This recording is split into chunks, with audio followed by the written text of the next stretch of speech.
What's going on, boys and girls? It's that time of year again when a bunch of hungry mixed martial artists with eyes on a championship outside the UFC begins again with a new season of the PFL. Today we'll take a look at their inaugural event for the PFL's 2023 season. In a past episode, we took a look at the prelims, which you can find here, top right of the corner. For this episode, however, we'll take a look at the featherweight and light heavyweight contest that will showcase on the PFL's main card. I will give you guys my predictions and try to break down the fights here and there. But without further ado, let's get straight into it.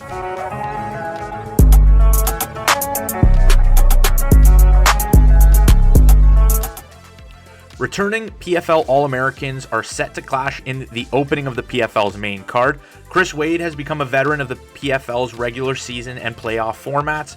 Wade left the UFC after his win against Frankie Perez in the summer of 2017 and found himself as one of the 72 fighters across the PFL's 6 weight classes for their inaugural season in 2018. In that season, Wade fought in the lightweight division but moved to featherweight in 2021 after unsuccessfully competing in the lightweight playoffs for both seasons he did at lightweight.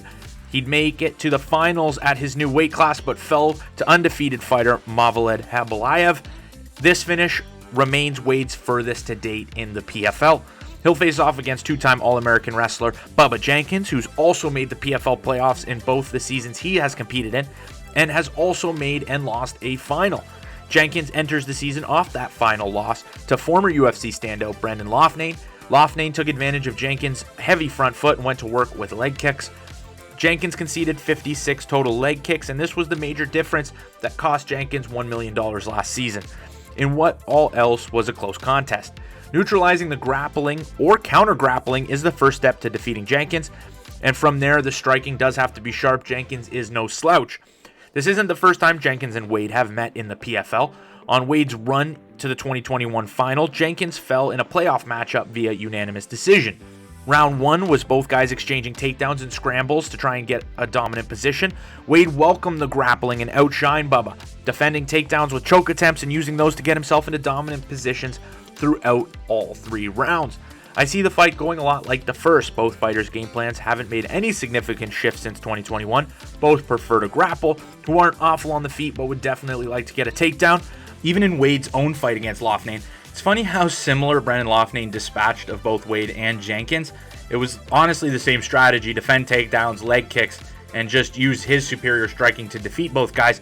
But Wade was, in my opinion, able to steal a round by taking Loughnane down in the first. Although the judges didn't see it the same way I did, I think Wade looked more impressive against that common opponent. I'm interested to see how either fighter adjusts their style coming into this contest. Does Wade continue to welcome the grappling? Wade kind of allowed Bubba to force the fight where he wanted to force the fight, and Wade still outshined Bubba there. I'm interested to see if Bubba might want to stay on the feet a little more in this fight, or if he's going to stick to his bread and butter, the grappling, if he thinks that their last fight was a fluke. I'd argue Jenkins is a little more impressive on the feet, in my opinion. His stand-up is a little cleaner, his strikes are a little bit tight, his guard is a little bit tighter. However, Wade's stand-up is very unorthodox and tough to deal with in its own right. I just find I've seen Wade enter striking exchanges poorly with his chin up. He leaves his hands down, and I don't feel like he's that good of a striker to risk his chin being caught. But I think Chris Wade will edge this one once again. But that's my opinion in the fight, guys. Let me know what you guys think in the comment section below. That'll wrap up this video. Make sure to keep an eye out as we will have more PFL one fight breakdowns. Make sure you subscribe, make sure you like, and I'll see you in the next one.